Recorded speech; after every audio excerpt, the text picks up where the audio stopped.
وسلم على محمد وعلى آله وأصحابه ومن تبعهم بإحسان إلى يوم الدين.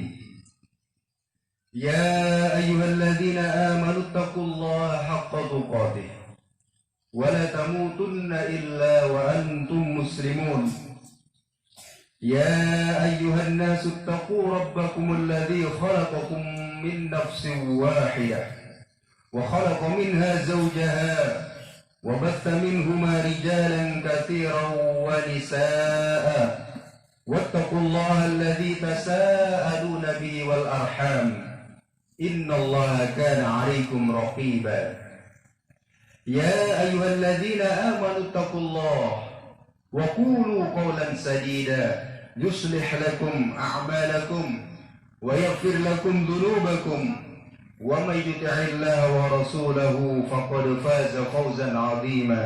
أما بعد فيا عباد الله أوصيكم وإياي بتقوى الله وطاعته فقد فاز المتقون. Hadirin kaum muslimin sidang jamaah Id yang sama-sama berbahagia, alhamdulillah segala puji hanya milik Allah Subhanahu wa taala yang telah menjadikan Idul Adha sebagai hari yang sangat istimewa bagi umat Islam. Sebagai manifestasi dari rasa syukur tersebut, hari ini umat Islam di seluruh dunia hadir di tanah-tanah lapang maupun di masjid-masjid untuk melaksanakan sholat Id. Hari ini hingga selesainya hari tasyrik, umat Islam digembirakan dengan ibadah pemotongan hewan kurban. Dan yang tidak kita lupakan, meski di masa pandemi seperti ini, alhamdulillah masih ada sebagian kecil umat Islam yang tetap bisa melaksanakan ibadah haji di Makkah Al-Mukarramah, yang puncaknya adalah melaksanakan wukuf di Padang Arafah pada tanggal 9 Dzulhijjah kemarin.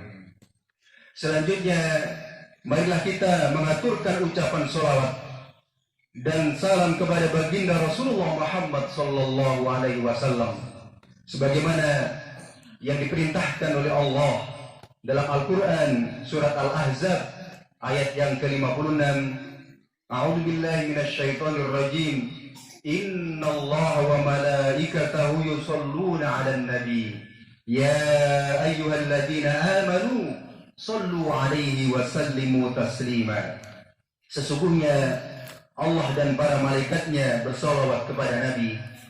Wahai orang-orang yang beriman, bersalawatlah kamu kepada Nabi dan ucapkanlah salam penghormatan kepadanya. Ma'asyiral muslimin rahimakumullah, hari raya Idul Adha tahun ini kita laksanakan dalam suasana penuh keprihatinan. Di tengah suasana pandemi COVID-19, kita hidup dalam kondisi ketidakpastian karena sampai hari ini kita tidak tahu kapan penyebaran dan penambahan penderita COVID-19 mencapai masa puncaknya, kapan grafik penambahan pasien COVID mulai melandai, menurun dan akhirnya berakhir. Dalam kondisi seperti ini, spiritualitas dan kedekatan kita kepada Allah Subhanahu wa taala justru harus lebih ditingkatkan, termasuk kesabaran dan sikap optimis kita menjalani kehidupan di hari-hari yang akan datang. Selalu ada hikmah besar yang terkandung dalam setiap ketetapan yang diberikan oleh Allah Subhanahu wa taala. Pelaksanaan ibadah haji tahun ini yang direncanakan bisa dihadiri oleh hampir 2,5 juta jamaah dan hampir 10%-nya adalah jamaah dari Indonesia, akhirnya hanya bisa dilaksanakan dengan hanya 1.000 orang jamaah saja. Dan itu pun dikhususkan untuk jamaah yang berusia kurang dari 65 tahun serta tidak punya penyakit kronis. Dengan maksud menjaga keselamatan jiwa jamaah haji dari tertular COVID, pemerintah Arab Saudi membatasi jumlah jamaah haji dan hanya mengizinkan jamaah haji dari warga dan pendatang sejak sebelum pandemi telah berada di Arab Saudi. Begitu juga pemerintah Indonesia yang bahkan lebih awal telah memutuskan membatalkan keberangkatan jamaah haji Indonesia tahun 1441 Hijriah.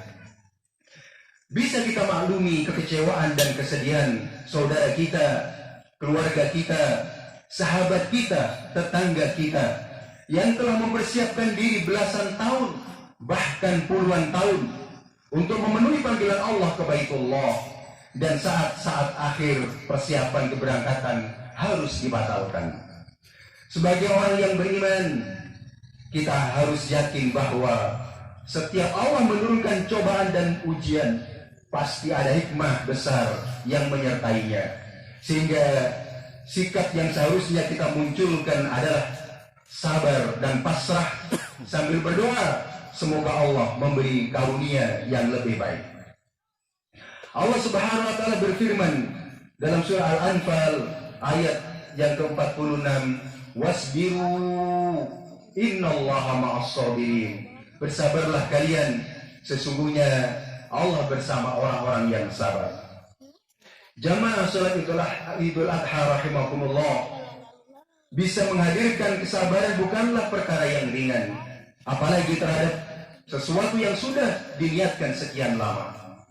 Memang begitulah hidup, tidak selamanya niat dan suatu tekad serta-merta bisa terlaksana. Ada ketentuan Allah yang tidak bisa dihindari, yang boleh jadi sebenarnya untuk kebaikan dan keselamatan hambanya, tapi hamba yang dhaif ini belum mengetahuinya. Allah Subhanahu wa taala berfirman dalam surah Al-Baqarah ayat 216, wa asa an takrahu syai'an wa huwa khairul lakum wa asa an tuhibbu syai'an wa huwa syarrul lakum wallahu ya'lamu wa antum la ta'lamun. Boleh jadi kata Allah, kamu membenci sesuatu padahal ia amat baik bagimu, dan boleh jadi kamu menyukai sesuatu padahal ia amat buruk bagimu. Wallahu ya'lamu wa antum la ta'lamun. Allah mengetahui sedang kalian tidak mengetahui. Ayat ini memberikan hikmah kepada semua umat atas harapan dan tekad yang belum terpenuhi, termasuk kepada calon jamaah haji yang tertunda keberangkatannya. Insya Allah kesabaran dalam menerima penundaan ini nantinya akan menjadi wasilah kemakburan hajinya kelak. Hikmah berikutnya adalah kepasrahan atau tawakal kepada Allah Subhanahu wa taala. Terkait dengan hal ini, Allah Subhanahu wa taala pun telah memberikan panduan. Jika kita memiliki tekad yang bulat dalam melaksanakan sesuatu, maka kita harus pasrah kepada Allah Subhanahu wa taala. Hal ini termaktub dalam surat Al-Imran ayat yang ke-159, fa idza azamta fatawakkal 'alallah innallaha yuhibbul mutawakkilin. Apabila engkau telah membulatkan tekad, maka bertawakallah kepada Allah, sesungguhnya Allah mencintai orang-orang yang bertawakal. Dengan ditundanya pelaksanaan haji tahun ini, para calon jamaah haji harus yakin dan pasrah kepada Allah, karena ini juga merupakan ketetapan dari Allah. Haji sendiri adalah ibadah yang harus diawali dengan kepasrahan, karena harus pergi jauh meninggalkan orang-orang yang dicintai dan harus berjuang menyelesaikan rangkaian kewajiban dan rukun haji. Dengan kepasrahan ini tentunya akan menjadikan para calon jamaah haji lebih tenang dalam beribadah. Jamaah sholat Id rahimakumullah, dalam masa penuh keprihatinan seperti ini, segala upaya yang bisa mendekatkan diri kepada Allah Subhanahu wa taala perlu kita lakukan sebaik mungkin. Menyisihkan sebagian harta kita, minimal seharga seekor kambing atau domba yang memenuhi syarat menjadi hewan kurban, kemudian memotongnya di hari Idul Adha atau selama hari tasyrik, dan membagikannya kepada saudara seiman, bahkan kepada saudara yang tidak seiman, adalah bentuk mendekatkan diri kita kepada Allah Subhanahu wa taala, yang selain wujud kesolehan spiritual juga wujud implementasi iman dalam bentuk kesolehan sosial. Berkurban mencerminkan sikap taat dan berserah diri kepada Allah Subhanahu wa taala.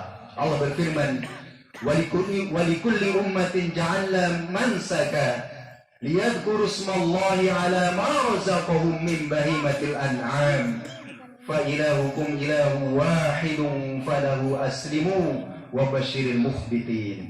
Dan bagi tiap-tiap umat telah kami syariatkan penyembelihan kurban supaya mereka menyebut nama Allah terhadap binatang ternak yang telah direzekikan Allah kepada mereka.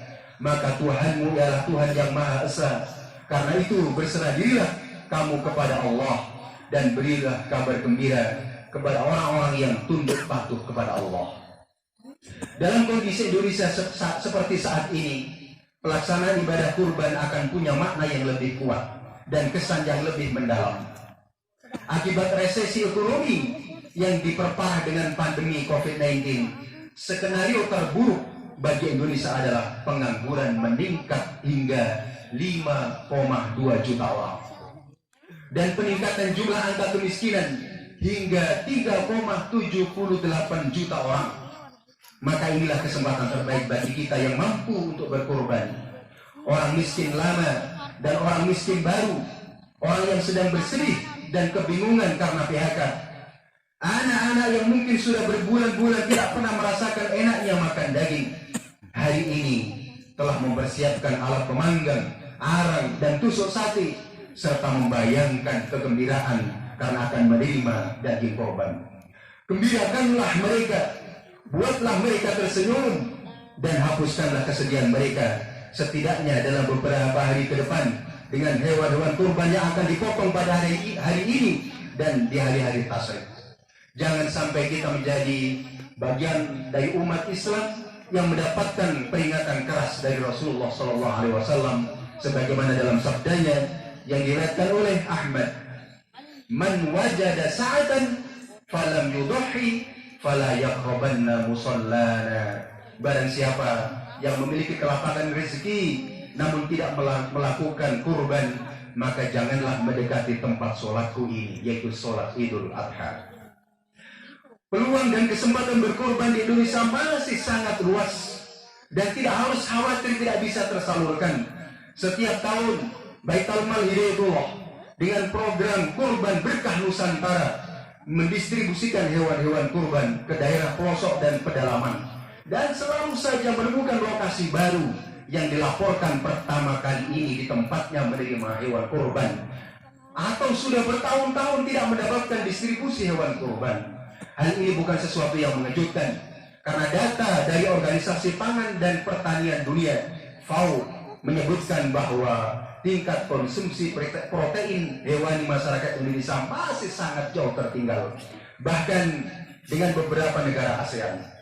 Dari total konsumsi protein hewani Indonesia baru mencapai 8%, sementara Malaysia mencapai 30%, Thailand mencapai 24%, Filipina mencapai 21%.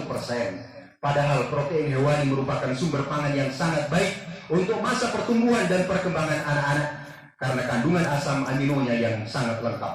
Di sisi lain, kurban juga secara langsung maupun tidak langsung bisa menghidupkan dan menggerakkan ekonomi yang saat ini dalam kondisi menuju resesi. Petani dan peternak bisa memperoleh uang karena hewan ternak mereka dibeli oleh pedagang. Pedagang memperoleh keuntungan dari penjualan hewan kurban dan berbelanja untuk kepentingan keluarganya. Demikian seterusnya, sehingga ekonomi pun bisa bergerak.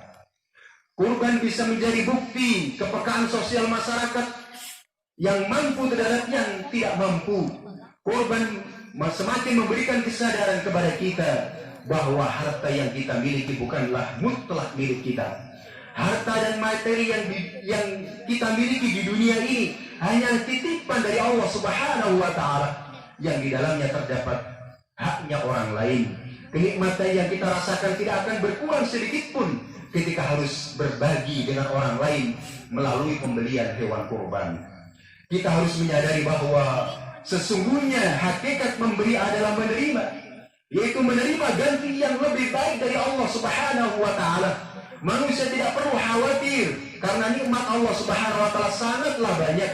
Saking banyaknya nikmat Allah, kita tidak akan mampu menghitungnya.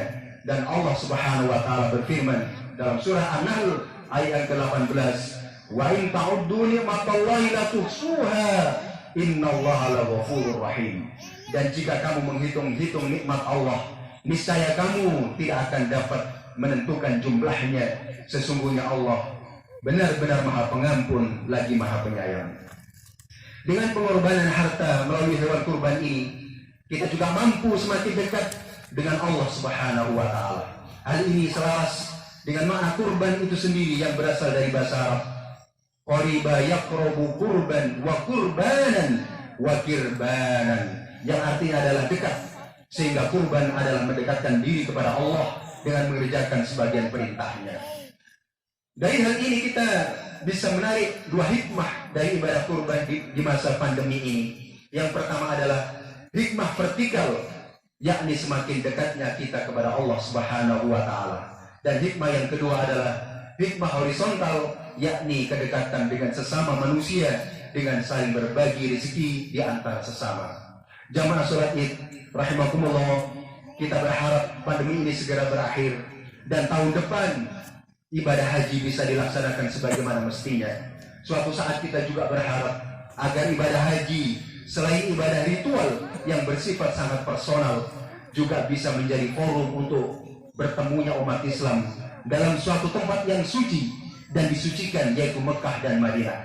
Diharapkan umat Islam bisa saling bertemu, saling mengenal, saling memahami kelebihan dan kekurangan masing-masing, kemudian berembuk dan bermusyawarah untuk membangun sinergi keumatan.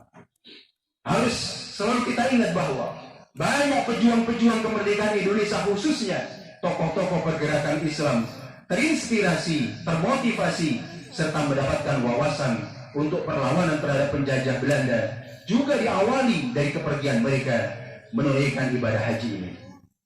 Dengan pelaksanaan ibadah haji yang Allah perintahkan, sebenarnya secara tidak langsung Allah juga memerintahkan kepada kita untuk melaksanakan musyawarah besar umat Islam sedunia, agar umat Islam bisa menyusun rencana besar untuk menyelesaikan persoalan-persoalan umat Islam. Proposal dibahas, dimusyawarahkan, disepakati, dan dibuatkan rencana kerja dan anggarannya. Bagaimana caranya dan kapan Baitul Maqdis dibebaskan dari penjajahan Zionis? Bagaimana menghentikan kezaliman rezim Myanmar terhadap umat Islam di Rohingya? Dan bagaimana membebaskan umat Islam di Uighur dari penindasan negara Cina, dan lain-lain. Ibadah haji setiap tahun harusnya juga dimaknai sebagai pertemuan tahunan umat Islam untuk mewujudkan izzul Islam wal muslimin, yaitu kejayaan Islam dan kaum muslimin. Kaum muslimin sidang jamaah rahimakumullah, di akhir khutbah ini marilah kita sama-sama berdoa memohon kepada Allah Subhanahu wa Ta'ala agar kiranya dosa dan kesalahan yang kita perbuat, disengaja atau tidak disengaja, mendapatkan ampunan dari Allah Subhanahu wa Ta'ala, agar umur yang dipinjamkan, sisa umur ini bisa lebih bermanfaat untuk amar ma'ruf dan nahi mungkar. Kesempatan hidup yang tersisa ini memberi manfaat dan mendatangkan keberkahan dari Allah Subhanahu wa Ta'ala. Dan juga kita bermohon semoga di tengah-tengah kita lahir generasi pilihan yang kelak akan mencerahkan kehidupan, memimpin agama, bangsa dan negara secara adil dan bermartabat. Allahumma salli ala Sayyidina Muhammad wa ala ali Sayyidina Muhammad wa ala anbiya'ika wa rusulika wa malaikatikal muqarrabin.